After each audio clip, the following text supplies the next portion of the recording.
هتمنعني يعني؟ مش انا اللي منعك حبيبي، كوفيد 19 هو اللي منعك. بلد بقى فيها كورونا، بلد كله اصبح هجر سحري، مطارات قفلت، مواني قفلت، حتى اوتيل اللي احنا فيه ده قفلوا بلا هجر سحري يا حبيبي، مش ينفع خالص. طب يعني ايه يعني؟ ملهاش حل ولا ايه؟ دي اقل يا حبيبي، بس مطارات اشتغل. والمنظرات هتشتغل ميتة؟ بعد ما اخلص، ايه مخك فيه؟ بقول لك ايه يا بنت؟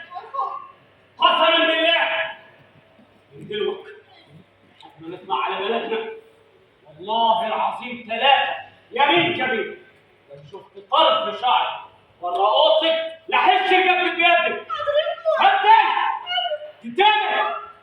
لا حول ولا قوة إلا بالله.